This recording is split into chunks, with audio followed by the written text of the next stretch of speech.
Assalamualaikum warahmatullahi wabarakatuh. Waalaikumsalam warahmatullahi wabarakatuh. Alhamdulillah. Alhamdulillahilladzi arsala rasulahu bil huda wa dinil haq liyuzhira 'ala dini kullihi walau karihal musyrikun. Asyhadu an la ilaha illallah wahdahu la syarika lahu wa asyhadu anna Muhammadan 'abduhu wa rasuluh. Allahumma shalli wa sallim wa barik ala nabiyyina Muhammadin wa ala alihi wa ashabihi wa man tabi'ahum bi ihsanin ila yaumil qiyamah. Amma ba'd. Qala Allah Ta'ala fil Qur'anil Karim, fa in hajjuka faqul aslamtu wajhiya lillahi wa man ittaba'ani wa qul lil ladzina utul kitaba wal ummiyina aslamtu fa in aslamu faqad ihtadaw wa in tawallaw fa innama 'alaika wallahu basirun bil ibad.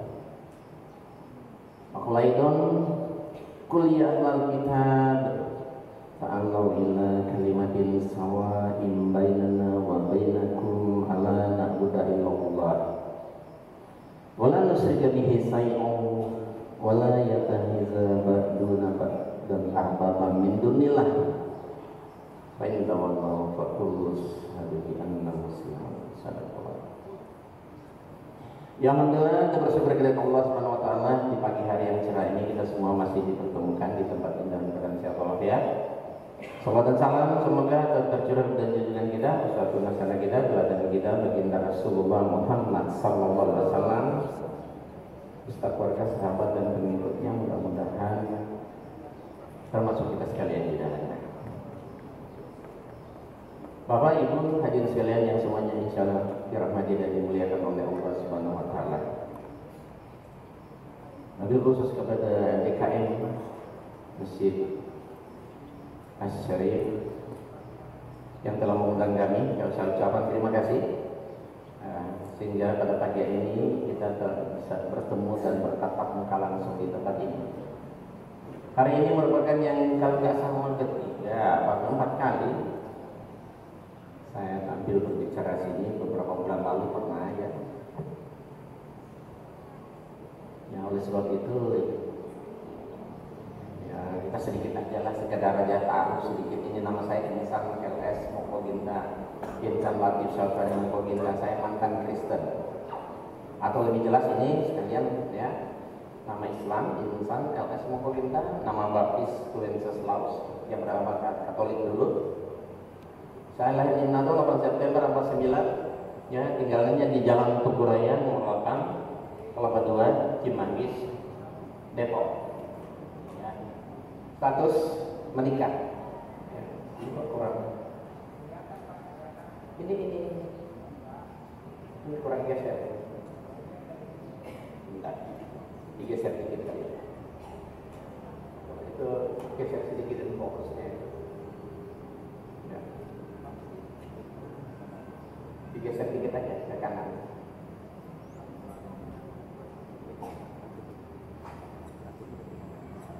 Apa ini? Kurang ke kanan aja, geser. Bodinya ya. Badan fokus aja digeser.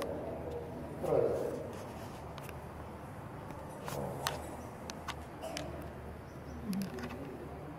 Kalau mau itu masih kasih pinjemin trik tuh bawain kita. Berapa? Ini enggak ada. Kurang. Terus geser ke kanan. Terus. Ya, dikit lagi. Ya, oke. Terus. Ya. Alamat Jalan Tuguraya, depan asrama Brimob Kelapa 2 ya. Status menikah, istri baru 2, anaknya. Baru 2 anaknya ya. Nah, ini nomor HP, nomor telepon rumah. Nah, aktivitas, nah ini aktivitas kami, ya. Ya, konsultan menangani masalah Islam Kristen, apalagi yang pacaran beda agama, banyak sekali kasus seperti itu. Nah, nanti kalau ada kasus seperti itu bisa telepon SMS saya, insya Allah saya akan memberikan solusi bagaimana caranya, cara cepat melunturkan iman Kristen agar supaya mereka tertarik mau masuk Islam. Nah ini semua saya juga di GPMI di dalam dakwah Pusdai yang saya memberikan kajian kristologi di Jakarta dan di seluruh Indonesia dan kadang luar negeri. Alhamdulillah pagi ini ada di sini dan nulis buku. Ya, selama saya masuk Islam ada lebih kurang 40-an judul buku saya tulis ya. Buku-buku saya semuanya intinya bagaimana kita berdakwah mengajak orang non-muslim masuk Islam. Karena buku-buku ini ada di depan di tangga turun. Berikut VCD saya lengkap dengan berbagai pendeta. Baik, itu sekedar harus sekilas. Dan biasanya kan saya sering menawarkan tema-tema pilihan. Ya, nah, ini tema-tema pilihan. Ya. Bapak dan Ibu bisa lihat nomornya. Nomor 1, 2, 3, 4, 5, 6, 7 sampai 14. Atau bisa aja ini, ya. Ya. Ini banyak. Ya, ini. Ya.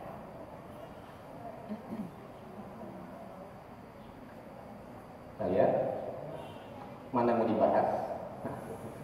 Nah, ini sehubungan seperti yang disampaikan oleh pengurus masjid tadi.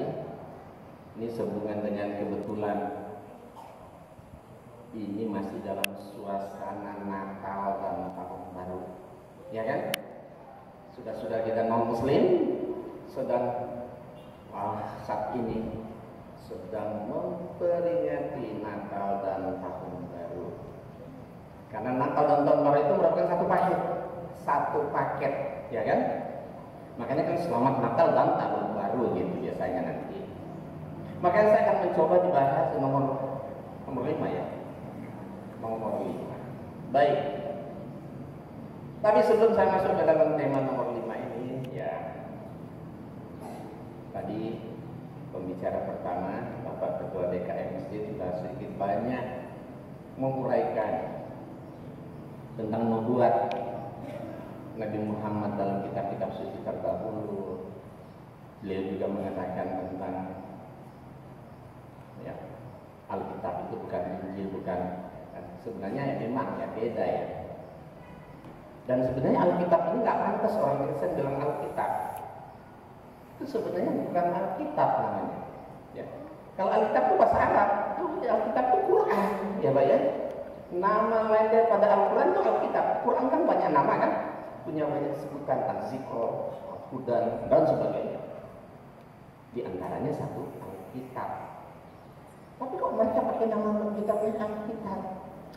Kenapa? Untuk nyaru-nyaru dengan kita orang Islam supaya orang Islam anggap sama aja, kan? Allah juga begitu, dia pakai Allah, A-L-L-A-H, cuma dia baca dengan Allah, biar nyaru. Padahal bagi dia tidak suka dengan Allah. Tuhan mereka Yahweh, Yehova. Tapi kenapa pakai Alkitab? Karena di Indonesia ini mayoritas Islam. Alkitab itu merujuk pada satu kitab, yaitu Quran. Kalau kitab suci agama Kristen itu terdiri dari 39 perjanjian lama, 27 perjanjian baru, jumlahnya 66, kan sudah disampaikan tadi. 66 kitab dirangkum jadi satu, dinamain Alkitab. Mestinya secara gramatika bahasa Arab itu bukan Alkitab, Al-Kutubi gitu kan. Cuma dia nggak mau Al-Kutubi, artinya jumlahnya kitab, dia pakai Alkitab biar nyaru. Bible bahasa Belanda. Sebenarnya ya, kalau Injil itu gospel, bahasa Inggris ya, gospel. Gospel itu sebenarnya God spell. God artinya Tuhan, spell ucapan, kata-kata Tuhan. God spell. Jadinya jadi gospel gitu kan. Jadi gospel, tapi sebenarnya asal dasar katanya God spell, God spell. Jadi gospel. Dan ternyata tadi juga sudah disampaikan beliau, ternyata seluruh Injil setelah diseminarkan di Amerika, katanya beliau cuma 18% yang dianggap ucapan Yesus. Selebihnya berarti tulisan manusia. Ya, saya punya bukunya itu. Ini saya bawa ya. Namanya The Five Gospel. Ya, kita lihat ini. Nah, ini bukunya ini. Ya, yang beliau sebutkan tadi. Nah, ini bukunya. Nah, cuma beliau mungkin nggak punya bukunya ya. Nggak punya bukunya, tapi buku ini nggak bisa masuk di Indonesia. Dilarang keras. Injil hasil seminar 76 ahli dari seluruh dunia dari berbagai bidang ilmu pengetahuan. Tidak ada orang Indonesia, tidak ada orang Islam, tidak ada yang mewakili Universitas Indonesia. Semua dari universitas terkenal di dunia. Mereka berkumpul di Amerika menseminarkan seluruh Injil. Injil ini berwarna, warna-warni. Ya. Kalau dia cetak huruf merah, kalau ayat itu dicetak huruf merah, that's Yesus, itu betul ucapan Yesus. Benar, nilainya 3. Kalau dicetak huruf pink, shoot, sounds like Jesus. Ya, seperti suara Yesus lah. Nilainya 2. Kalau dicetak gray abu-abu, well maybe, nilainya 1. Ya, barangkali lah. Tapi kalau dicetak huruf hitam, maksudnya hitam tebal, itu there's been some mistake. That Jesus didn't say this. Yesus tidak mengatakannya. Ada yang salah pada itu. Nilainya 0.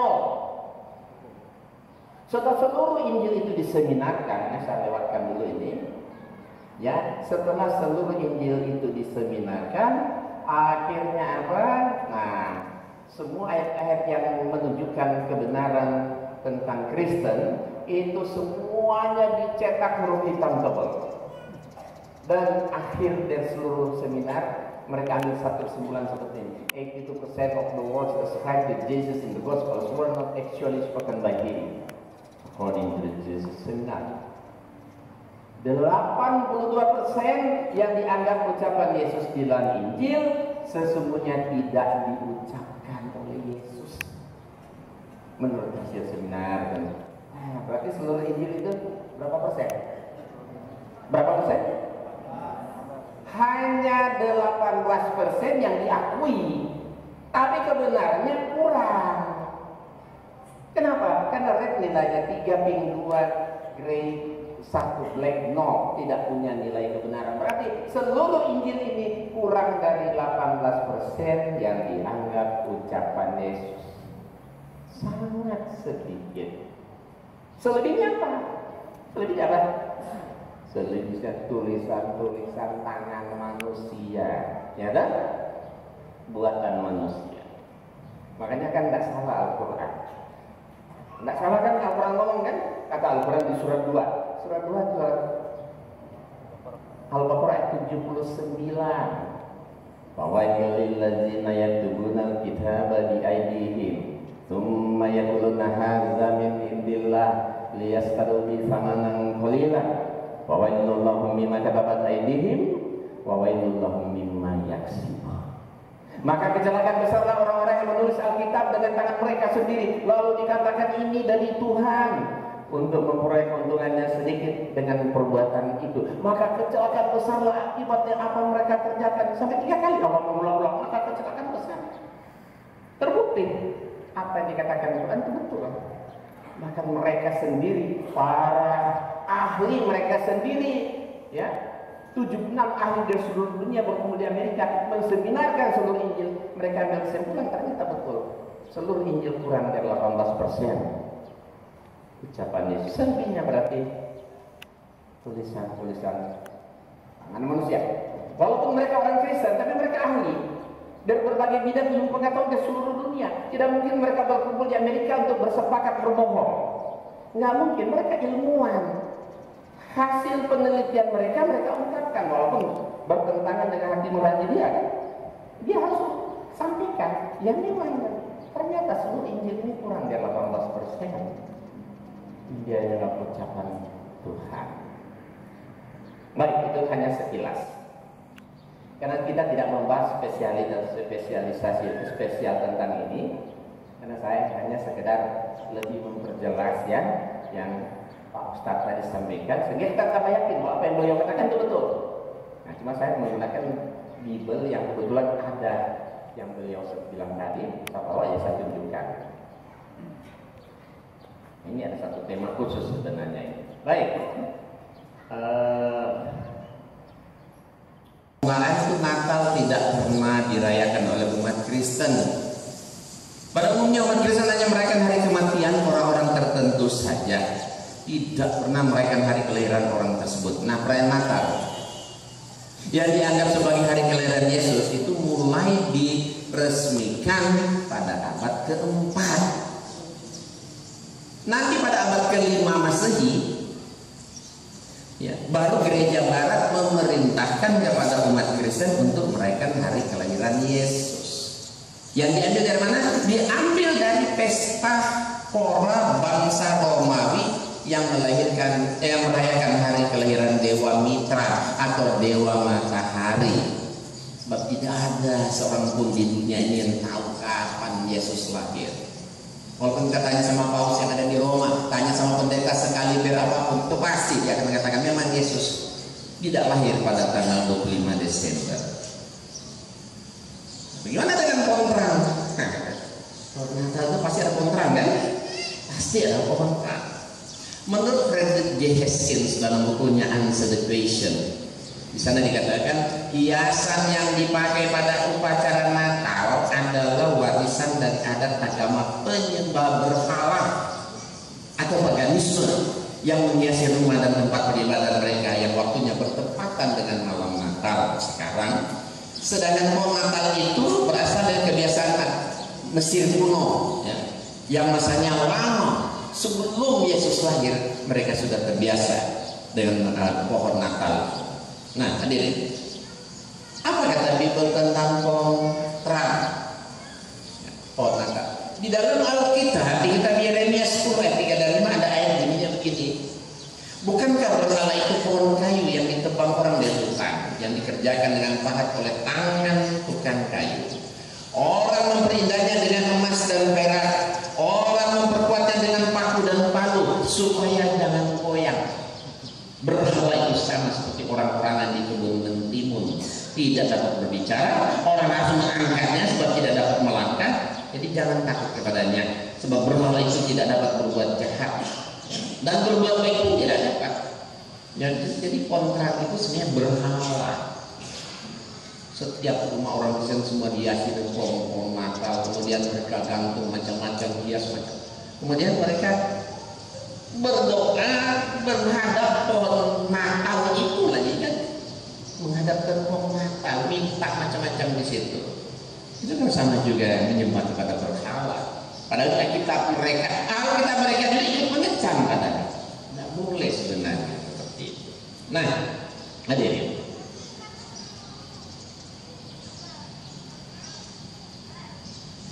tapi ya, menurut orang Kristen katanya apa? Tidak masalah, tapi memang Natal Yesus tidak lahir tanggal 25 Desember. Memang mereka akui itu memang hari kelahiran Dewa Matahari atau Dewa Mitra. Tapi yang penting kata mereka itu mengambil hanya sebagai momen untuk memperingati kedatangan atau kelahiran Sang Juru Selamat penebus dosa. Iya kan? Karena Yesus itu mereka anggap itu Sang Juru Selamat penebus dosa, Tuhan, anak Tuhan atau Tuhan yang menjelma menjadi manusia Yesus. Ya. Nah, apa betul Yesus itu adalah juru selamat untuk seluruh umat manusia? Yang menurut kita tidak. Yesus itu juru selamat, tapi dia hanya juru selamat hanya untuk Bani Israel, tidak untuk seluruh dunia, tidak untuk seluruh alam semesta. Dan periodenya juga sudah lewat, sudah selesai, ya, sudah diteruskan oleh Rasulullah SAW. Karena Yesus itu dia hanya diutus hanya untuk Bani Israel saja, tidak untuk seluruh dunia. Jadi ibarat semua nabi, sejak Nabi Adam sampai Nabi Isa alaihissalam atau Yesus, sebenarnya mereka itu hanya nabi-nabi lokal, ya Pak ya? Nabi-nabi lokal yang diutus untuk kaumnya kecil, kelompok kecil.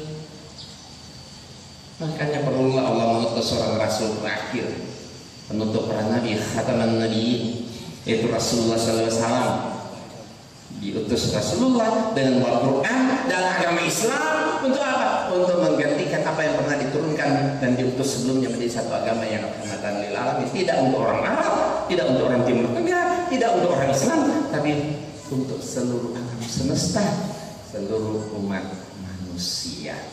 Wa ma arsalnaka illa rahmatan lil alamin. Surat 21 ayat 107. Bahkan di surat Al-Anbiya, surat Sabah ayat 28, Allah berfirman apa? Wa ma arsalnaka illa kafatan linnas basyira wa nazira walakin aktsaran nasi la ya'lamun.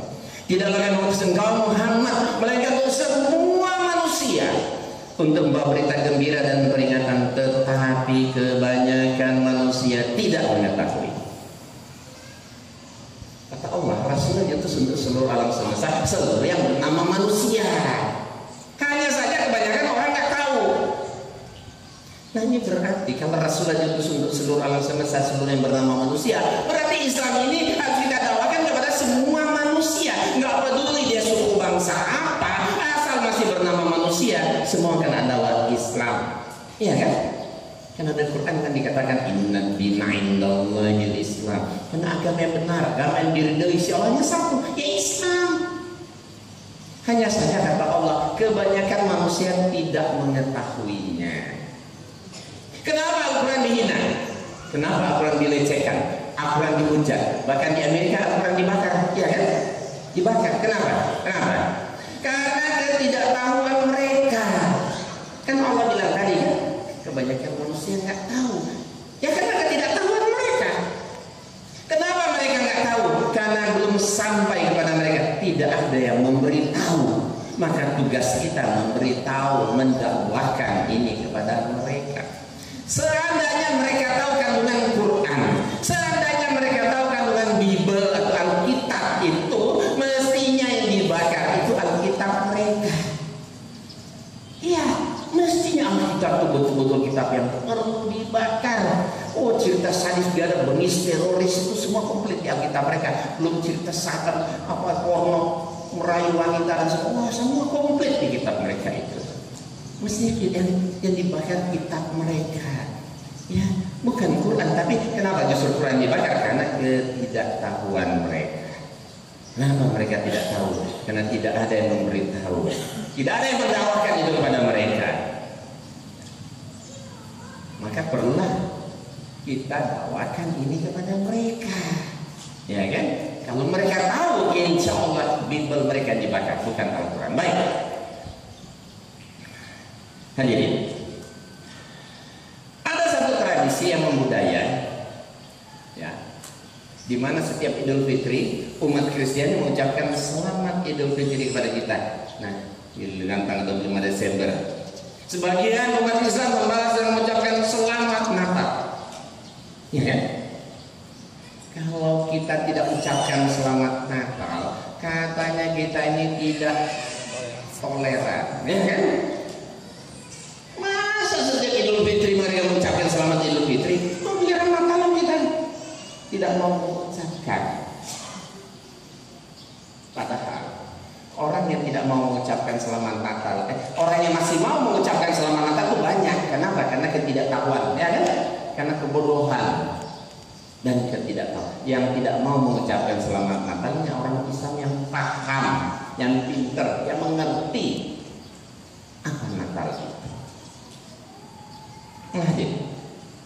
Sebenarnya Natal dan Idul Fitri ini adalah dua hal yang berbeda. Tidak ada hubungannya Natal dan Idul Fitri. Idul Fitri itu kita sedang memperingati hari kemenangan. Setelah sebulan penuh kita puasa, kan? Kita puasa Ramadan sebulan penuh dengan cobaan, godaan, haus, lapar. Itu pun dalam rangka melaksanakan salah satu perintah Allah. Ya ayyuhalladzina amanu kutiba alaikumusiyam kama kutiba alal ladzina min qablikum la'allakum tattaqun. Rangka kita berpuasa. Setelah sebulan penuh kita melewati segala tantangan, cobaan, rintangan, kita kembali kepada kesucian kita, kembali fitrah, ya kan? Kembali kepada kesucian. Makanya kita memperingati namanya Idul Fitri, hari kemenangan. Natal artinya apa? Hari kelahiran. Kelahiran siapa? Yesus, ya kan? Kelahiran siapa? Kelahiran Yesus. Sebagai apa? Ya. Sebagai anak Tuhan. Bahkan Tuhan itu sendiri yang menjelma menjadi manusia. Nah, oleh sebab itu Natal dan Idul Fitri itu tidak ada hubungannya.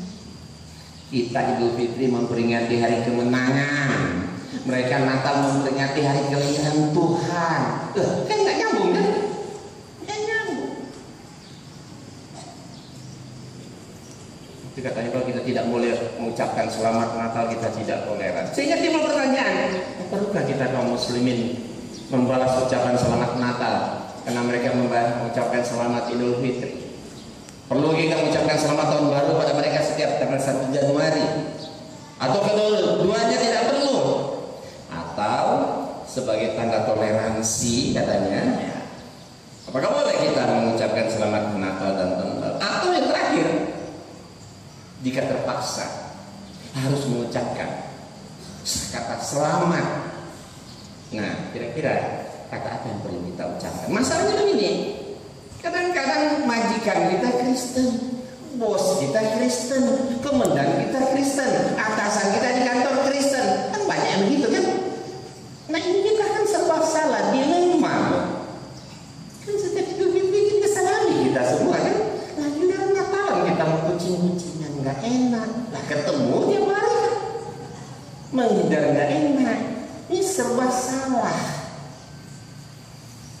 Tetapi harus ada solusi, harus ada. Nanti kita akan lihat apa solusinya. Oke, kita lewat ya.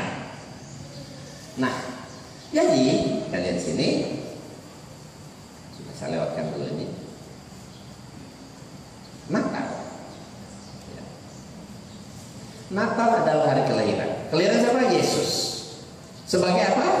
Anak Tuhan, bahkan Tuhan yang menjelma menjadi manusia. Ini ada surat Paulus ya. Paulus ini pendiri agama Kristen. Karena agama Kristen itu bukan agama dibawa oleh Yesus. Banyak orang keliru, dikira ya orang Kristen pengikut Yesus. Padahal enggak, orang Kristen cuma pengikut Paulus. Karena agama Kristen ini muncul sekian puluh tahun setelah Yesus mati, baru ada agama Kristen. Yang namakan Kristen itu Paulus dan Barnabas di satu kota kecil namanya Antioquia.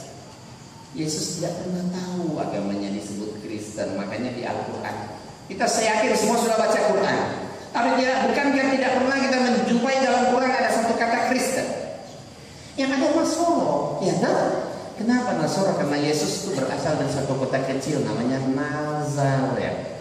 Pengikut Nabi saya disebut orang-orang Nasoro. Kita aja orang Indonesia bilang Nasrani, ya kan? Bukan Kristen. Kita lihat apa kata Paulus? Karena Paulus sebenarnya agama Kristen, dia bilang apa? Hendaklah kamu dalam hidupmu bersama menaruh pikiran dan perasaan yang terdapat juga dalam Kristus Yesus, yang walaupun dalam rupa Allah tidak menganggap kesetaraan dengan Allah itu sebagai milik yang harus dipertahankan, melainkan telah mengosongkan dirinya sendiri dan mengambil rupa seorang hamba dan menjadi sama dengan manusia. Dan dalam keadaannya sebagai manusia, ia telah rela merendahkan dirinya dan taat sampai mati, bahkan sampai mati di kayu salib. Jadi kalau kita baca ini berarti Yesus itu adalah Allah yang mengambil rupa manusia, ya kan? Allah menjelma menjadi manusia sampai dia mengosongkan diri, tidak menganggap setara dengan Allah. Karena dalam pandangan orang Kristen, karena Tuhan itu nggak bisa dilihat, dia roh, maka perlulah Tuhan itu menjadi manusia supaya dia bisa merasakan seperti apa manusia, dia bisa bergaul, dia bisa berbicara dengan manusia. Maka perlulah Tuhan itu menjadi manusia, yaitu manusia Kristus Yesus, sampai dia saking taatnya, ya, sampai dia taat mati di kayu salib. Jadi Islam memperingati Idul Fitri sebagai hari kemenangan, sementara orang Kristen memperingati hari kelahiran Tuhan. Tidak nyambung. Sebenarnya ya, Natal itu Maulid Nabi Isa. Ya kan? Hari kelahiran Nabi Isa. Maka Natal itu mestinya hanya bisa disejajarkan dengan Maulid Nabi Muhammad. Sama-sama Maulid, bukan dengan Idul Fitri. Itu pun masih dengan sebatas catatan kan, sebatas hari kelahiran Nabi Isa atau Yesus sebagai hamba Allah, Rasul Allah, anak Maria, utusan Tuhan, bukan Tuhan. Iya kan? Jadi sebenarnya Natal itu hanya bisa disejajarkan dengan Maulid Nabi Muhammad sallallahu alaihi wasallam. Karena umat Islam merayakan hari Natal atau Maulid Nabi Isa Yesus sebagai hari kelahiran anak Tuhan atau Tuhan yang menjelma menjadi manusia, maka persamaan dengan Maulid itu pun sebenarnya sudah tidak sama, ya kan? Apalagi dengan Idul Fitri. Oleh sebab itu kita lihat tepat sekali fatwa Majelis Ulama Indonesia sejak bulan Maret tahun 81 mengeluarkan fatwa haram hukumnya mengikuti Natal bersama, acara Natal atau Natal bersama, termasuk mengucapkan selamat Natal, karena sangat berbenturan, bertentangan dengan akidah Islam, dan pasti akan bertentangan dengan begitu banyak ayat-ayat Al-Quran. Selain itu juga memang tidak ada satu dalil tertulis dalam Alkitab atau Bible maupun Quran bahwa Yesus lahir tanggal 25 Desember. Nggak ada. Makanya saya kan dan nulis buku itu kan. Nah ini saya tulis buku namanya apa? Berhadiah BMW. Mustahil Kristen bisa menjawab. Salah satu pertanyaan itu, ada nggak tertulis di Bible Yesus lahir tanggal 25 Desember dan perintah merayakan Natal? Nggak ada, nggak usah khawatir. Ada nggak tertulis di Bible Yesus beragama Kristen? Nggak ada. Ada nggak tertulis di Bible perintah Allah atau Yesus masuk gereja hari Minggu? Nggak ada. Nggak ada. Makanya orang Islam paling nggak suka buku ini. Banyak orang Islam beli buku ini untuk berdebat dengan orang-orang Kristen. Nah, hadirin sekalian, ini fatwa Majelis Ulama, ya, sejak 7 Maret 81. Ya, sudah dinyatakan haram hukumnya mengucapkan atau menghadiri Natal maupun Natal bersama. Ini kan bukunya. Ini saya tuliskan buku Berhadiah BMW tadi. Kan ada 10 pertanyaan saya kasih. Nih pertanyaan ini gampang. Kan dilihat sepintas. Kalau dibaca nih pertanyaan ini mudah. Tapi sebenarnya ini nggak ada jawaban. Buku ini sudah 6 tahun. Sudah kita debat di Jakarta, kita debat 2 kali dengan pendeta. Di Surabaya kita debat 2 kali dengan pendeta. Di Pekanbaru kita debat sekali dengan pendeta membahas buku ini. Tapi tetap 5 kali debat tidak ada satupun pendeta bisa menjawab, walaupun satu saja, salah satu aja dari 10 ini tidak terjawab. Karena memang ini semua pertanyaan yang memang tidak ada jawaban, makanya disebut mustahil kan Kristen bisa menjawab. Nanti ada bukunya di depan. Baik. Ini ya, di sini kita debat siapakah Yesus, Tuhan atau manusia. Ini debat segini, ini saya mantan, ini Kristen Tauhid. Kristen Tauhid, ada Kristen Tauhid sekarang. Transdonal, ini Pak Masud, Kristolog dari Surabaya, ini pendeta Protestan, ini pendeta Advent, pendiri Islam Hanif, Omar, Mila Ibrahim, ini orangnya. Jadi Omar, Mila Ibrahim, Islam Hanif itu sebenarnya Advent, bukan Islam, ya. Ini kita debat di Surabaya, membahas tentang tadi.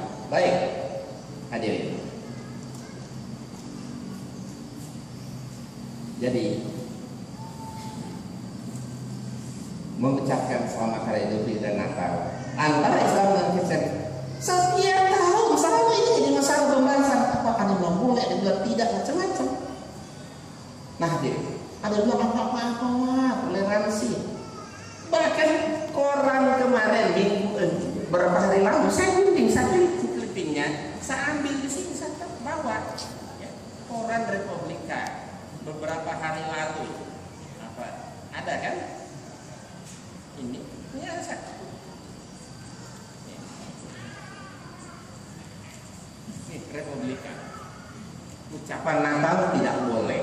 Tapi di sini ada, menurut Sekjen Pengurus Besar Nahdlatul Ulama PBNU Pak Marsudi Syuhud mengatakan tak soal memberikan selamat Natal, nggak masalah kok. Yang penting sepanjang kita tahu katanya, supaya kita yakin Isa itu sebagai nabi aja, gitu aja. Jadi nggak apa-apa. Bahkan ada seorang ulama kata, oh nggak masalah kok. Ulama lebih terkenal, nggak masalah. Di Quran kan ada ayat yang boleh membolehkan. Dia angkat surat An-Nisa ayat 86, nanti kita akan lihat. Hadirin, seperti saya bilang tadi, Natal dan Idul Fitri tidak ada hubungannya. Sebenarnya Natal bisa kalau mau dihubungkan dengan Maulid Nabi Muhammad, Maulid Nabi Isa, Maulid Nabi Muhammad, ya kan? Pertanyaannya, tolong Bapak Ibu ingat ketika umat Islam memperingati Maulid Nabi Muhammad SAW, pernah nggak ada orang Kristen datang ke rumah kita, selamat di atas kelahiran Nabi Adam Muhammad? Pernah? Pernah? Tidak pernah. Padahal hari, tanggal, bulan, tahun kelahiran Rasulullah jelas tertulis. Tidak pernah mereka mengucapkan selamat.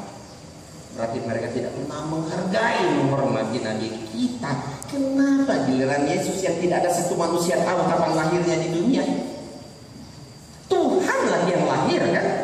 Masa disuruh kita yang harus ucapkan selamat? Nabi kita lahir tidak pernah mereka ucapkan selamat. Tuhan dia yang lahir, terus suruh kita ucapkan selamat. Enak banget, bukankah setiap hari kita baca Allahu samad, terus lam yalid, dia tidak berantem dan tidak pernah, setiap hari kita baca masa kita kan? Tetapi Bapak, orang Islam yang masih mau mengucapkan selamat Natal tahun baru banyak sekali, banyak kan? Banyak sekali. Kenapa? Karena ketidaktahuan mereka kan? Karena kebodohan dan tidak tahu. Tapi orang yang tidak pernah sekalipun, kakak kandung saya wakil pastor, adik kandung saya masih Kristen, selama saya masuk Islam belum pernah sekalipun mereka ucapkan selamat ya atas kelahiran Nabi Adam Muhammad. Nggak pernah, apalagi orang lain. Jadi yang tidak toleransi itu siapa? Mereka, ya kan? Bukan kita, mereka. Begitu juga di tahun baru. Kita lihat, kita hitung hari kita menghadapi tahun baru kan? 3 hari lagi ya. 3 hari lagi tahun baru. 1 Januari itu tahun baru Masehi. Masehi itu artinya Kristen. Tahun baru Masehi, tahun baru Kristen. Orang Masehi itu hanya orang Kristen. Kenapa? Karena dihitung sejak kelahiran Yesus kan. Menjelang jam 12 tengah malam kita lihat nanti orang Islam berduyun-duyun, trompet macam-macam ukuran, meliput pasang macam-macam ukuran besar, kembang api dan sebagainya kan? Begitu teng jam 12 apa yang kita lihat? Wah, saya yakin semua orang akan menyaksikan angkasa indah, luar biasa, saut menyaut, bom meledak kayak bom petasan itu kan, meledak di angkasa, saut menyaut, indah sekali. Semua orang mobil berhenti, nengok ikut menyaksikan. Orang Islam yang memperingati, padahal tahun baru Kristen, iya kan? Giliran tahun baru Hijriyah, tahun baru Islam, pernah nggak? Pernah nggak mereka datang selamat ya tahun baru Islam, tahun baru Hijriyah? Pernah nggak? Nggak pernah, nggak pernah sekalipun nggak pernah. Nah kalau begitu, pertanyaannya lagi, siapa yang nggak toleran? Kan mereka, karena orang Islam mau mengucapkan selamat Natal dan tahun baru, saudara. Tapi mereka satu pun tidak.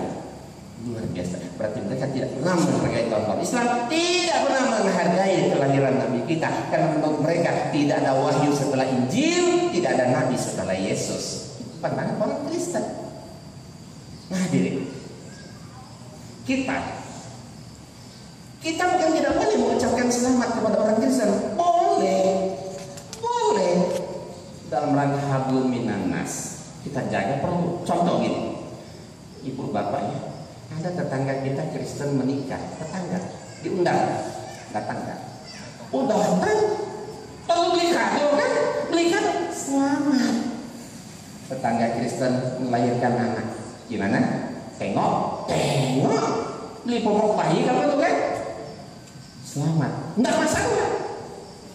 Teman tetangga kita naik pangkat jabatan atau jadi sarjana, selamat, boleh. Ya, itu untuk menjaga hubungan baik hablum minas kan antara sama kita. Karena itu urusan dunia. Tapi kalau sudah masalah ibadah, lakum dinukum waliyadin, sudah ada garis, tidak boleh.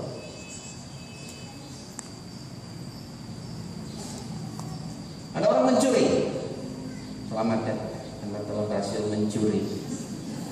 Perlu nggak? Korupsi, selamat ya, Anda telah berhasil menjadi koruptor. Selamat ya, Anda telah berhasil ditangkap KPK. Nggak perlu kan? Selamat ya, Anda telah berselingkuh. Selamat, Anda telah berzina. Perlu? Tidak perlu? Tidak perlu kan?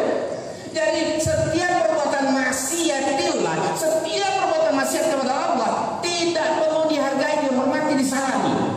Betul kan?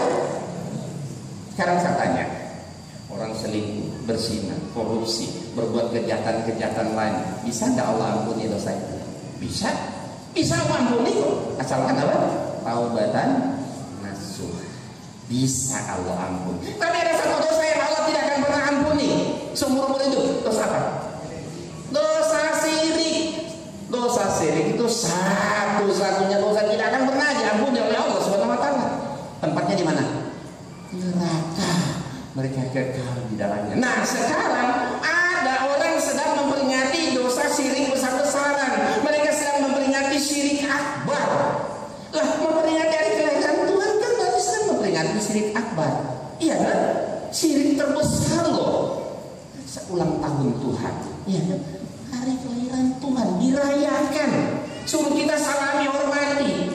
Padahal mencuri, berzina itu yang masuk dosa diampuni aja, tidak perlu kita salami. Apalagi orang sedang memperingati syirik akbar, masa itu kita salami? Nggak perlu. Masa kita jauhi, kita nasihati mereka. Ya kan? Kita lihat di dalam Al-Quran. Dalam Al-Quran surat 5 ayat 72. Allah berfirman, laqad kafara alladzina qalu innallaha wal masih ibnu Maryam. Sungguh telah kafirlah orang-orang yang mengatakan bahwasanya Allah adalah Al-Masih putra Maryam. Jadi orang yang mengatakan Al-Masih putra Maryam itu Tuhan atau Allah, itu Allah mencap mereka kafir. Padahal Isa sendiri berkata, hai Bani Israel, sembahlah Allah Tuhanku dan Tuhan kamu. Wa may yusyrik billah faqad haramallahi alaihi jannah. Barang siapa mempersekutukan Allah, maka Allah haramkan bagi mereka surga dan tempatnya di neraka. Mereka kekal di dalamnya. Tidak penolong, mereka kekal. Jadi sebentar ya.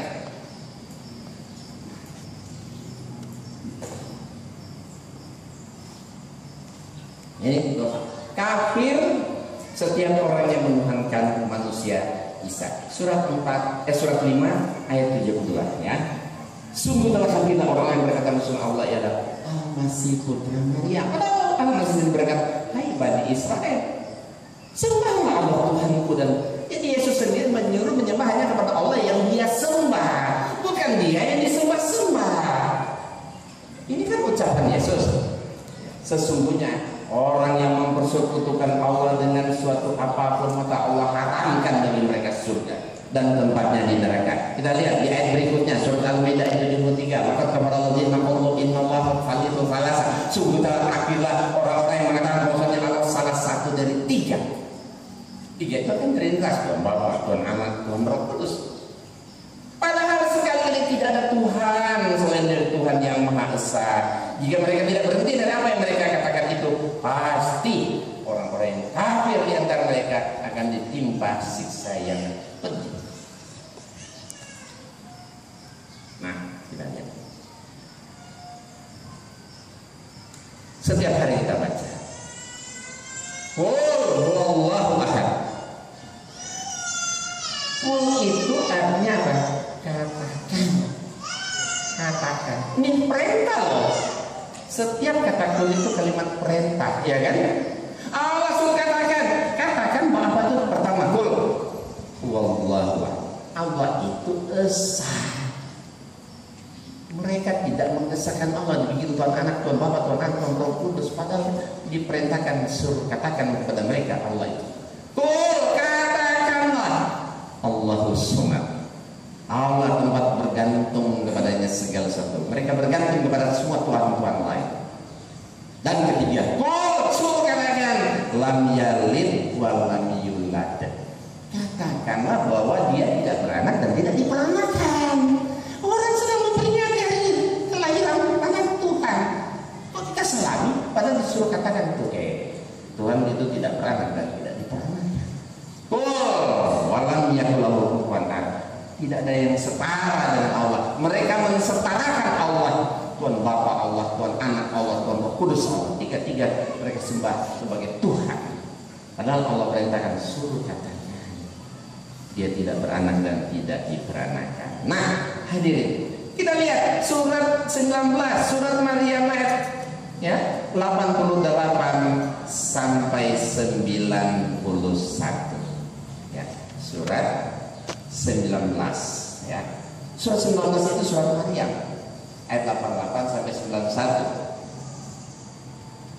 91. Dan mereka berkata, Tuhan yang Maha Pemurah mengambil atau mempunyai anak. Sesungguhnya kamu telah mendatangkan satu perkara yang sangat mungkar. Hampir-hampir langit pecah karena ucapan itu, dan bumi terbelah dan gunung-gunung runtuh karena mereka mendakwakan Allah yang Maha Pemurah mempunyai anak. Kita bisa ini kan bahasa majasi, bahasa kiasan, menunjukkan satu kemarahan Allah yang amat sangat luar biasa. Kata Allah, kamu telah mendatangkan satu perkara yang sangat mungkar. Coba bayangin aja kan, hampir-hampir langit pecah, bumi terbelah, gunung-gunung runtuh. Mereka mendakwakan dia mempunyai anak. Ini menunjukkan kemarahan yang amat sangat luar biasa oleh Allah Subhanahu wa Ta'ala. Masa Allah mengecam bisa-bisa begitu? Kok kita enak-enaknya aja selamat Tuhan lahir? Iya kan? Berani. Makanya fatwa majelis ulama betul. Karena kita akan banyak ya melanggar begitu banyak firman Allah di dalam Al-Quran. Nah, kita lihat. Kalau sekiranya ya,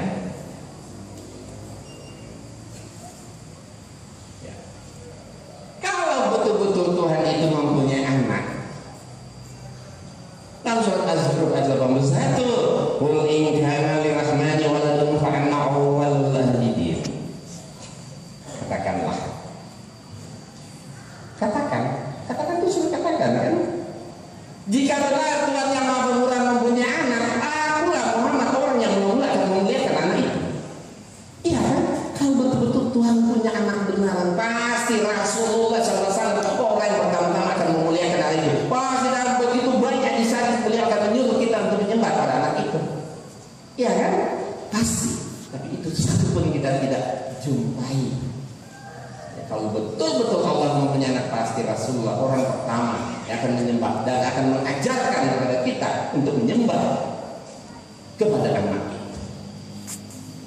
Nah, dalam surat Al-Anbiya, sekiranya ada di langit dan di bumi Tuhan-Tuhan selain Allah, tentulah keduanya itu telah binasa. Maha suci Allah, pemilik ars, dari apa mereka persekutukan, sifatkan. Dan lagi satu lagi kita lihat surat 23, surat Al-Mu'minun ayat 91. Allah tidak mempunyai anak dan tidak ada Tuhan bersamanya. Kalau sekiranya demikian, tiap-tiap Tuhan akan membawa makhluk ciptaannya, dan sebagian dari Tuhan-Tuhan itu akan mengalahkan sebagian Tuhan yang sebanyak Tuhan pasti akan berantem sesama Tuhan. Pasti ini planet-planet di angkasa udah pada bertebakan sana sini, tabrakan sana sini. Ya kalau Tuhannya banyak berarti kan setiap Tuhan tidak maha kuasa, karena kekuasaannya terbagi-bagi kan. Nah jadi Idul Fitri itu adalah hak, sementara Natal itu batin. Makanya Allah bilang safar Ramadan unzila fihil Qur'an hudalin nasi wa bayyinatin minal huda wa furqan. Pada bulan Ramadan itu diturunkan Al-Qur'an sebagai petunjuk untuk manusia dan penjelasan mengenai petunjuk itu serta pembedaan antara hak dan batil. Jadi hidup itu hak, Natal itu pasti batil.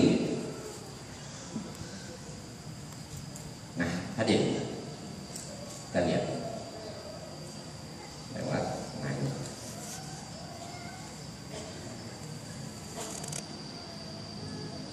Nah, bagaimana dengan Natal bersama? Kan ada Natal bersama kan? Biasa Natal bersama mereka undang presiden, wakil presiden, menteri-menteri, ya kan? Pejabat-pejabat tinggi diundang di satu gedung gede. Saja pada datang lagi kan? Bahkan disiarkan langsung. Gila banget. Padahal itu nggak perlu. Kalau dia mau datang suruh utusan aja yang Kristen kan, mewakili, nggak usah perlu yang Islam. Pejabat tinggi negara pada hadir. Itu kan menurut saya itu kita dibodoh-bodohin. Tapi bagaimanapun saya akui itu kelihayan mereka, ya kan? Kelebihan dan kelihayan mereka. Giliran Natal dibikin Natal bersama, diundang pejabat-pejabat kita. Padahal Natal bersama itu sebenarnya Natal bersama-sama antar sesama sekte Kristen. Karena apa? Kristen itu banyak aja. Makanya akhirnya di mana-mana kan banyak gereja kan. Ada beratus-ratus sekte Kristen di Indonesia, ratusan. Di mana satu sama lain nggak akur, nggak cocok, nggak saling anu. Nah, untuk mempersatukan antar sekte-sekte Kristen yang berbeda satu sama lain, maka diadakanlah Natal bersama. Maksudnya Natal bersama antar sesama Kristen, bukan dengan Islam.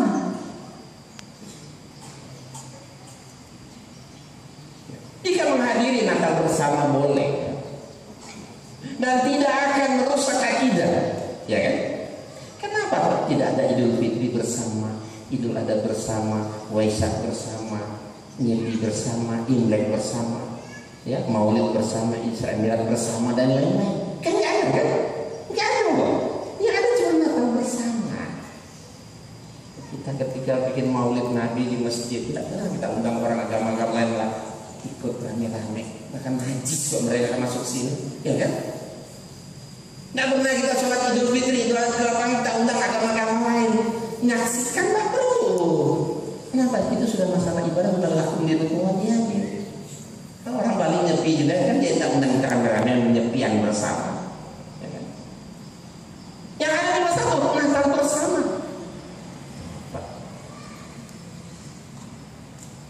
Di Amerika, Eropa, dan negara-negara barat yang mayoritas Kristen, tidak pernah kan kita dengar kaum Kristen mendiskusikan perlu toleransi, maka diadakan Idul Fitri bersama, Idul Adha bersama, atau menjadikan Idul Fitri dan Idul Adha sebagai hari libur nasional, tanggalnya di merah. Nggak ada kan? Saya ketika dakwah di luar negeri, saya lihat tanggalan mereka ya, ternyata tidak ada satupun agama lain dikasih libur merah, libur. Nggak ada, samain mereka. Kita lihat. Ini ya, satu contoh aja nih, hari libur di Amerika. 1 Januari New Year's Day, ya kan? 17 Januari Martin Luther King Jr.'s birthday. 21 Februari Washington's birthday. 30 Mei Memorial Day. 14 Juni Pride Day. Terus 4 Juli Independence Day, hari kemerdekaan. 5 September Labor Day, mungkin hari buruh kali. Terus 10 Oktober Columbus Day, mungkin mereka memperingati penemuan benua Amerika oleh Columbus. 11 November Veterans Day, 24 November Thanksgiving Day, 25 Desember kemarin Christmas Day. Mana? Ada enggak Idul Fitri Day, Idul Adha Day, Imlek Day, Waisak Day atau apa? Enggak ada. Karena mereka mayoritas. Tapi kita lihat tanggalan di Indonesia ya. Kita perhatikan tanggalan di Indonesia yang mayoritas Muslim. Terus 1 Januari tahun baru Mesir, 10 Februari tahun baru Imlek. Terus 12 Maret Nyepi. Terus 29 Maret hari kematian Yesus. Terus 9 Mei kenaikan Yesus. Ya. Terus 25 Mei Waisak. Terus pada ada Isra Mi'raj, ada Idul Fitri 17 Agustus, kemudian Idul Adha, terus tahun baru Hijrah ditutup dengan 25 Desember. Kita perhatikan tahun baru, coba hari raya agama lain daripada Islam, coba lihat, justru lebih banyak. Semua, ya kan? Semua agama yang diakui di Indonesia, hari libur mereka dibikin merah tanggalnya, libur nasional, ya kan? Libur semua. Coba berarti di mana ada mayoritas Muslim di sana terjadi toleransi yang tinggi. Agama apa sih kayak libur itu? Ya kan? Agama apa yang nggak merah? Kan kita menghargai mereka. Tidak ada satu ya di luar negeri tanggal mereka diliburkan untuk menghormati orang Islam. Padahal ya, Islam itu agama nomor 2 terbanyak di dunia. Iya kan? Setelah Kristen. Kristen itu sebenarnya banyakkan Islam. Sebenarnya nomor 1 Islam, cuma Kristen itu kan banyak. Digabung-gabungin jadi banyak. Ada Protestan, ada Katolik ya kan? Kalau berdiri sendiri-sendiri Islam lebih banyak. Nomor 1 Islam ya kan? Kalau berdiri sendiri karena ada Protestan sendiri, Katolik sendiri, ada sekte-sektenya banyak. Tapi kalau berdiri sendiri Islam terbanyak. Tapi kalau digabung Islam nomor 2. Coba agama nomor 2 terbanyak di dunia. Tidak ada satu pun mereka hargai. Di Indonesia coba ini yang Nyepi itu Hindu, yang Imlek bisa kelintir mereka kan? Segelintir bisa dihitung. Dia merahin tanggalnya. Islam nomor 2 terbanyak di dunia, tidak pernah mereka hargai. Nah hadirin sekalian, ini pernah ada seorang ulama membolehkan ucapan selamat Natal karena mereka mengucapkan selamat Idul Fitri dengan mendasarkan surat 4 surat An-Nisa ayat 86. Ya, padahal kita lihat ini. Nah ini dalil yang dipakai seorang ulama yang membolehkan kita mengucapkan selamat Natal. Kita lihat ya. Apabila kamu diberi penghormatan dengan satu penghormatan, maka balaslah penghormatan itu dengan yang lebih baik daripadanya, atau balaslah penghormatan itu dengan yang serupa. Sesungguhnya Allah memperhitungkan segala sesuatu. Jadi kata Allah katanya, kalau karena mereka memberikan penghormatan, kita balas penghormatan itu dengan yang lebih baik atau minimal sama. Karena mereka mengucapkan menghormati kita selamat Idul Fitri, jadi kita harus balas yang lebih baik atau serupa. Selamat Natal tidak masalah katanya, sebagai tanda toleran. Padahal ayat ini Bapak dan Ibu, coba kalau pulang lihat di tafsir ya, itu bukan untuk itu. Ini maksudnya ayat ini untuk membalas salam penghormatan seperti ini. Assalamualaikum. Balaslah penghormatan dengan yang lebih baik. Assalamualaikum. Waalaikumsalam warahmatullahi wabarakatuh. Atau minimal sama, serupa. Assalamualaikum. Waalaikumsalam. Serupa itu. Ya kan? Itu serupa. Tapi kalau lebih baik katakanlah lebih bagus. Assalamualaikum. Waalaikumsalam warahmatullahi wabarakatuh. Itu tafsirnya untuk itu. Bukan untuk membahas selamat Idul Fitri bahas dengan Natal. Coba Bapak Ibu pikir pakai logika sehat saja, akal sehat. Mana mungkin Allah membolehkan kita mengucapkan selamat atas kelahiran Tuhan? Orang memperingati hari ulang tahun dia kok disuruh ucapkan? Nggak mungkin. Bahkan tadi kan Tuhan mengatakan ya lam yalid wa lam yulad. Bahkan Allah mengatakan hampir-hampir tapi langit pecah, ya bumi terbelah, gunung-gunung runtuh karena mereka mendapatkan dia punya anak.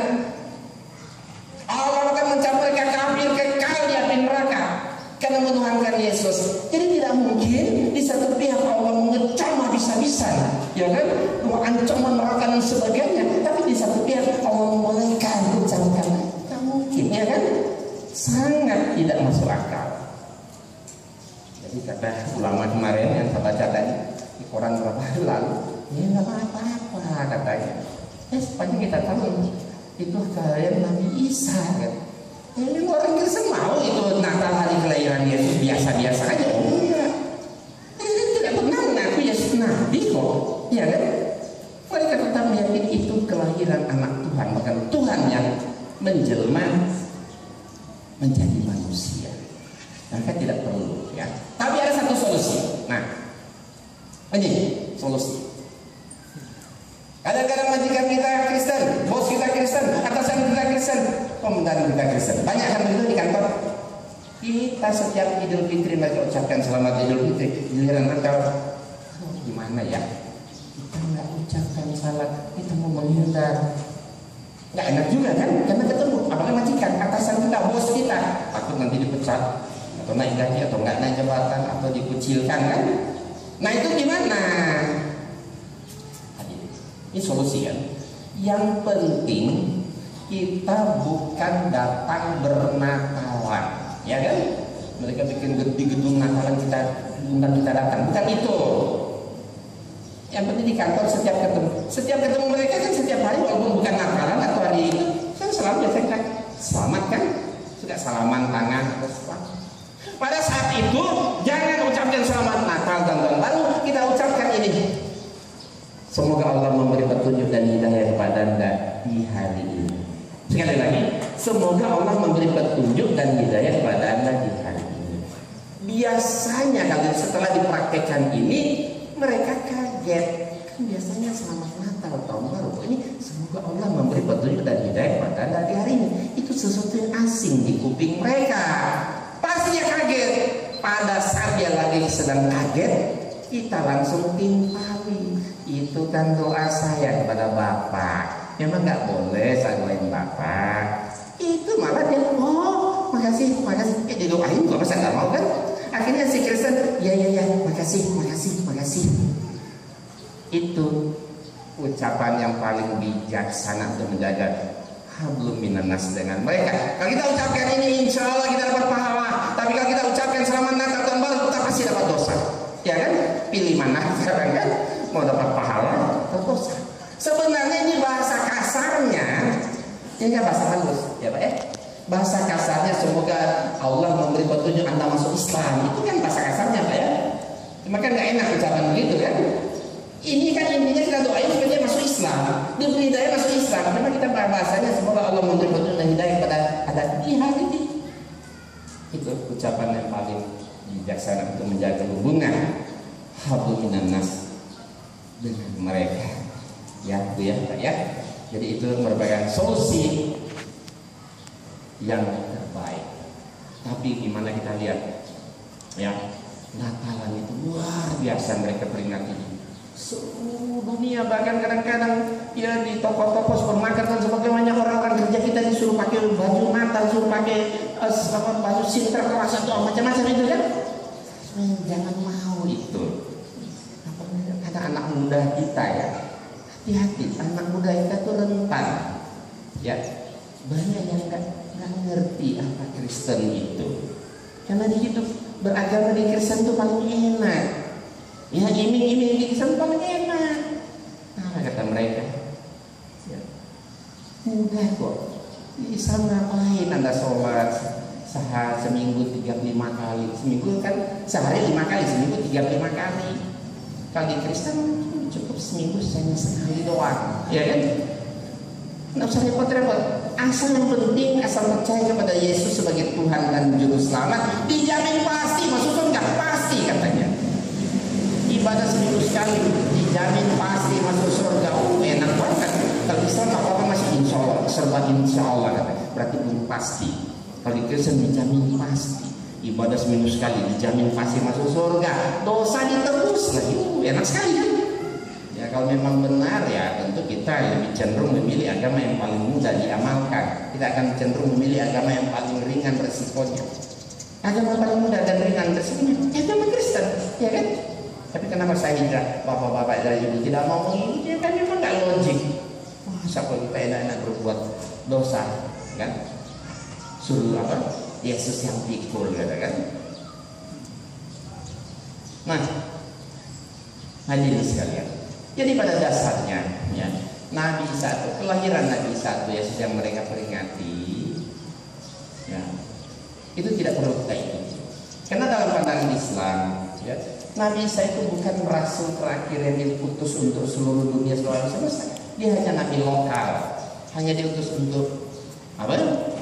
Hanya diutus untuk Bani Israel saja, tidak untuk seluruh alam semesta. Bahkan kalau kita lihat, ya, di dalam kitab suci mereka, nah seperti ini saya perlihatkan sebentar, ya. Nah ini, kita lihat. Menurut Al-Quran, Nabi Isa Rasul tapi hanya untuk Bani Israel, ya kan?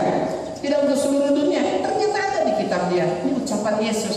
Yesus punya murid 12 orang. 12 muridnya dia silakan dakwah kemana, boleh kemana. Tapi kata Yesus, dia wanti-wanti, jangan menyimpang ke bangsa lain atau masuk kata orang Samaria. Tapi pergilah kepada domba-domba yang hilang dari umat Israel.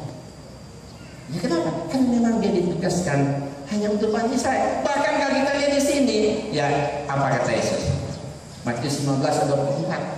Ini ucapan Yesus yang sangat bagus sekali, tertulis di Bible atau Injil mereka. Kata Yesus, aku diutus hanya kepada domba-domba yang hilang dari umat Israel. Domba itu bukan kambing, ya, masih umat Israel. Jadi Yesus itu diutus hanya untuk orang Israel, tidak untuk seluruh. Ini tertulis di Bible mereka, dan ini yang mengatakan Yesus sendiri. Nah kita lihat, Yesus juru selamat, kata. Dan dari keturunannya sesuai telah dijanjikannya, Allah telah membangkitkan juru selamat bagi orang Israel, yaitu Yesus. Berarti Yesus betul juru selamat, tapi dia hanya juru selamat untuk orang Israel. Kadang-kadang di bus kota, di kereta api mereka pakai gitar nyanyi-nyanyi Yesus juru selamat. Kadang-kadang door di rumah ke rumah, kan? Mereka datang menawarkan Yesus juru selamat. Kalau mereka datang jangan diusir, suruh masuk, suruh baca. Boleh nggak bacain ayat Injil Anda ini, Matius 15:28 dan Kisah Para Rasul? Baca. Nah, betul Yesus diutusan untuk Bani Israel, dan betul Yesus juru selamat. Tapi sayang bilang Yesus juru selamat hanya untuk apa? Bani Israel. Nah ini Anda tinggal di mana? Ya kan? Di Indonesia, di apa? Di Ciputat lagi. Berarti nggak masuk, ya kan? Nggak masuk. Bahkan kita lihat di dalam Alkitab Yesus melarang. Bahkan Injil ini dilarang oleh Yesus diberitakan di Indonesia. Dan itu ada tertulis di Bible. Nah, kita lihat ya. Mereka melintasi tanah Frigia dan tanah Galatia karena Roh Kudus mencegah mereka memberitakan Injil di Asia. Dan setibanya di Misia mereka mencoba masuk daerah Bitinia, tapi Roh Yesus tidak mengizinkan mereka. Pertanyaannya, Indonesia masuk Asia enggak? Berarti Indonesia termasuk yang dilarang oleh Yesus. Kita bayangkan Tuhan dia 3, ada Tuhan Bapa, Tuhan Anak, Tuhan Roh Kudus. 2 oknum Tuhan melarang. Pertama oknum Tuhan bersama Roh Kudus, oknum Tuhan kedua Yesus. Ya kan? Roh Kudus dan Yesus. 2 oknum Tuhan melarang memberitakan Injil di Indonesia. Di periode ya, agar supaya mereka tertarik mau masuk Islam. Ini yang saya lakukan. Saya dakwakan kemana-mana. Dan alhamdulillah banyak. Saya berapa ratus orang Kristen yang saya Islamkan, bahkan saya nggak ingat. Nah, bagaimanapun Bapak Ibu hadirin sekalian, generasi muda kita ini kita perlu lindungi dari pemurtadan. Karena pemurtadan ini akan berlangsung terus sampai kiamat. Kristenisasi ini sudah semacam sunatullah. Segala sesuatu yang mesti terjadi. Karena kristenisasi ini bukan baru sekarang. bukan baru terjadi beberapa puluh tahun lalu. Ya, kristenisasi sudah ada, sudah Allah ingatkan dalam Al-Quran. Walam tara al yahuda wala nasara hatta ada bilang tahu. Orang yang dinasrani tidak akan ridho sebelum kita mengikuti bilang mereka. Berarti kristenisasi dan murtadan ini akan ada terus sampai dunia kiamat. Bahkan sudah kiamat pun dunia mereka, sudah kiamat pun dunia, apa kata mereka? Yang turun kata Yesus, dia akan jadi hakim yang adil. Kita ditakut-takuti seperti itu. Mau selamat ikut dong kata agama Yesus kan? Iya seperti itu. Makanya hati-hati generasi muda. Maka saya tulis sebuah buku ini. Ini buku saya ini, selamatkan anak cucu kita dari pemurtadan. Kita udah tua semua, tapi rata-rata kita punya anak. Ya, rata-rata punya anak. Kita tidak mau menginginkan anak kita satu saat murtad. Mungkin satu saat kita sudah mati, tapi anak cucu kita kalau mereka membaca buku ini, insya Allah mereka tidak akan tertarik masuk Kristen. Semua anak-anak senang membaca buku komik. Ini saya bikin komik dakwah, ya, komik dakwah kristologi pertama di dunia, ini bergambar. Ya, dibaca anak SD, SMP, SMA terserah. Ini disampaikan dalam bahasa anak-anak. Jadi komik kristologi pertama di dunia. Selamatkan anak cucu kita dari pemurtadan. Ini buku saya yang terbaru dalam rangka untuk mengantisipasi agar supaya generasi kita jangan murtad di satu saat. Sebab kenapa? Hadirin sekalian, di Indonesia lebih banyak orang murtad masuk Kristen ketimbang orang Kristen masuk Islam. Jadi secara kuantitas dia lebih banyak mengkristenkan orang Islam. Tapi yang masuk Kristen itu bodoh-bodoh, miskin harta, miskin ilmu. Makanya kita lihat banyak perkampungan pedesaan di pedalaman dulu mayoritas Islam, sekarang jadi mayoritas Kristen kan? Tidak pernah kita dengar dulu kampung dulu mayoritas Kristen, sekarang jadi Islam. Nggak ada. Yang ada dulu mayoritas Kristen, Islam jadi Kristen. Tapi orang Kristen yang masuk Islam yang pintar-pintar, tapi tidak sebanyak yang tetap masuk Kristen. Jadi secara kualitas kita lebih baik, kuantitas mereka lebih banyak. Makanya ini perlu kita antisipasi. Kalau enggak nanti kan mereka naik-naik kan, populasi mereka naik, kita turun. Satu saat ketemu 50-50, apa yang terjadi? Kita lihat di tim-tim kita terus kan. Ambon terbantai, Poso terbantai. Kenapa? Mereka mayoritas. 50-100 tahun akan datang kita semuanya sudah mati. Tapi pernahkah Bapak Ibu memikirkan anak-anak cucu keturunan kita? Mereka yang akan merasakan dampaknya nanti kan, ketika pada saat 50-50 mereka akan merasakan. Ya kita harus coba kan bagaimana anak cucu kita nanti. Makanya kita harus berbuat sejak saat ini. Generasi muda kita, ya, yang muda-muda itu perlu sejak dini kita memberikan pemahaman tentang pentingnya kajian seperti ini, tentang bahaya kristenisasi, tentang siapa Yesus, bagaimana misi Kristen dan sebagainya. Nah, minimal dengan membaca buku ini, ya, insya Allah anak-anak keturunan kita tidak akan mudah mereka murtadkan. Nah, bagi yang berminat, nanti bukunya ada di bawah sana. Ya, ada buku, ada VCD saya debat dengan berbagai pendeta, ada juga Al-Quran elektronik ya.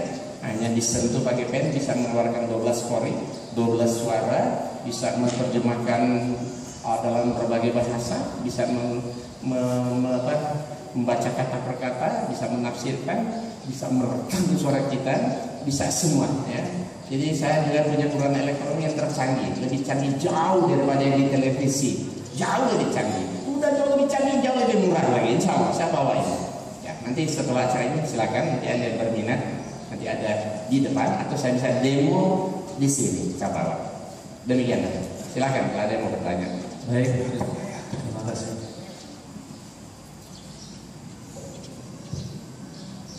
Assalamualaikum warahmatullahi wabarakatuh. Maaf ini Pak, saya 10 tahun lebih tua dari Pak Ustaz. Karena saya kelahiran tahun 39 di kota yang terkenal Kristen, ya, Tanah Toraja. Tiap hari saya pakai topi eyelash Toraja. Ya.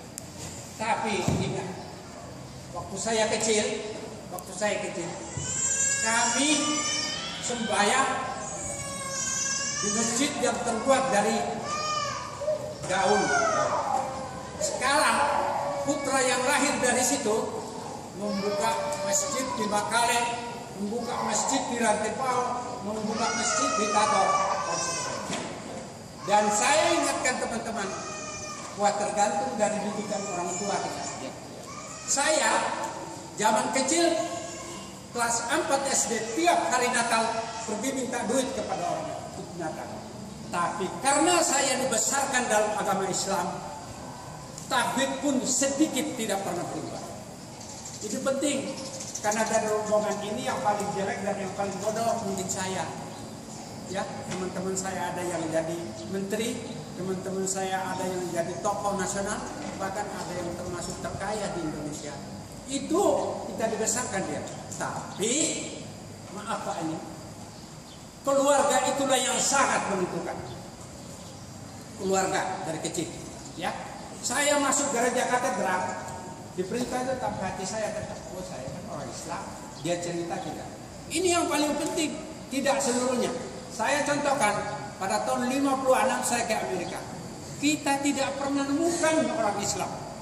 Tapi coba, Bapak datang ke New York, ke Washington, universitas apapun mesti ada masjid. Praktis paling tidak. Saya sudah 5 tahun tidak pergi. Tapi tahun dulu, karena saya ahli beberapa tempat, saya ketemu dan anak-anak saya sekolah semua di Amerika. Ternyata semua juga orang Islam yang baik. Jadi tidak semua kitab jelekkan ini. Maaf saja, saya tidak semua setuju dengan Pak Ustaz. Terus terang saja. Karena bagaimanapun kita bertemu dengan orang Kristen. Dan justru karena kita bertemu dengan Kristen, kita yakin bahwa agama Islam lebih baik daripada orang Kristen. Itu yang saya. Coba datang ke Eropa saja ya. Karena ada sebagian sepupu saya yang ke Eropa. Saya datang ke situ di negeri Belanda itu kami sana ada sembahyang. Tapi dua bulan lalu kami umroh ke Turki. Di Turki di lapangan udara di mana-mana kau nggak bisa menemukan masjid, musala. Itu Turki. Ini karena kita terlalu membuat agama itu terlalu. Tapi yang paling penting bagi saya, menurut saya, pendidikan di dalam agama itulah yang paling pokok. Bahwa kita sekolah di mana itu yang penting. Terima kasih Pak. Assalamualaikum. Ya, gini, saya kadang dulu bercerita, Islam di Eropa, Amerika itu berkembang sangat pesat Pak. Diakui. Tapi kan di Indonesia terbaliknya. Saya Pak khusus di bidang ini Pak. Saya sampai ke kaki gunung masyarakatnya Pak. Berapa banyak? Itu bukan rahasia. Ya, Kristenisasi itu banyak Pak. Di mana ada kampung dulu Kristen jadi Islam Pak? Nggak ada Pak. Ini ada kampung Islam jadi Kristen itu banyak. Bapak cuma tahu itu aja. Hampir seluruh Indonesia saya datang Pak. Hampir seluruh universitas saya datang. Hampir seluruh perkantoran saya datang. Semua musola di Indonesia. Sampai semua sudah saya datang Pak. Sampai saya tahu Pak, Kristenisasi karena kita khusus di bidang ini. Karena Kristenisasi itu memang sesuatu yang harus terjadi. Karena Allah sudah ingatkan, kalau ditolak sebagai itu, ya alhamdulillah. Tapi kan itu sebagian kecil dari negara Indonesia. Indonesia ada 117.000 pulau. Di daerah Bapak itu bersatu pulau seperberapa bagian dari Sulawesi. Iya kan? Sangat sedikit Pak. Alhamdulillah di negara Bapak, daerah Bapak seperti itu memang. Kalau kita kuat iman Islam kita, insya Allah nggak akan bisa dimurtadkan. Saya dirikan pabrik itu dari seluruh pulau di Indonesia. Iya, ya kan? Iya, tapi Pak ini bukan rahasia umum. Kristenisasi itu bukan rahasia umum Pak. Ya, itu sudah banyak terjadi di mana-mana. Nah, kalau di kampung Bapak ya syukur. Tapi di bagian daerah lain seluruh Indonesia itu justru banyak sekali Pak. Daerah Pinium, Labar Kurang, di Kota Malang Pak. Dulu 90% muslim, satu aja nggak ada orang Islam sekarang. Bapak boleh cek di Malang, Kota Pinium. Satu orang Islam nggak ada. Di Blitar ada satu kota, kampung Pak ya, mayoritas Islam. Sekarang sholat Jumat aja nggak bisa, kosong masjidnya, pada masuk Kristen, iya kan? Itu banyak Pak. Terjadi seperti Memang saya akui di Eropa, Amerika, negara Barat luar biasa. Kenapa perkembangan Islam? Kenapa? Karena sana orang pintar-pintar. Jadi sana ini bisa berbalik. Satu saat Indonesia jadi bisa mayoritas Kristen kalau tidak diantisipasi. Tapi satu saat negara Eropa, Amerika bisa jadi mayoritas Islam. Iya kan? Ini bisa berbalik. Dulu Cordoba mayoritas Islam habis. Dulu Filipina pada abad 16 berapa persen Islam? 90%. Sekarang berapa persen? Habis.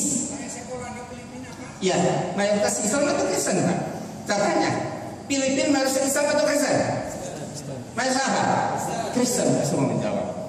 Dulu abad 16 itu mayoritas Islam. Habis. Itu Bapak baru lihat segelintir, Pak. Saya ini di bidang khusus, Pak, untuk hal-hal seperti ini. Berbeda dari pandangan Bapak dengan kami, Pak, ya. Itu sangat berbeda, Pak, ya. Ya, kalau di Amerika, Eropa kita lihat, bisa saya perlihatkan gereja pada kosong semua. Yang masuk gereja itu yang tua-tua sudah mau mati, kakek-kakek, nenek-nenek dan apa, ada anak cucu kan nggak ngerti. Giliran muda-muda yang masuk, jangan muda merah, gitu kan? Kenapa ditinggal? Mereka pada masuk Islam, tapi di Indonesia mereka justru kebanyakan orang Islam masuk. Kita harus akui di Indonesia mayoritas Islam, tapi banyak bodoh, miskin. Banyak kadang-kadang hanya sembako murah, orang bisa murah masuk Kristen. Iya kan? Sembako murah, Pak. Banyak murah. Bapak heran? Ya kita kan Bapak nggak tahu. Dia cuma tahu di Toraja. Beda memang, ya kan? Tapi Indonesia 17.000 pulau, berapa puluh ribu bahkan juta kota. Pernah kita lihat ke sana semua? Ya kan? Barangkali. Ya, baik, terima kasih. Baik. Memang kenyataannya demikian, sehingga kita perlu mengantisipasi apa yang disampaikan oleh guru kita tadi, Ustaz Insan Mokoginta, yang memang beliau juga sudah sangat ini sekali ya, banyak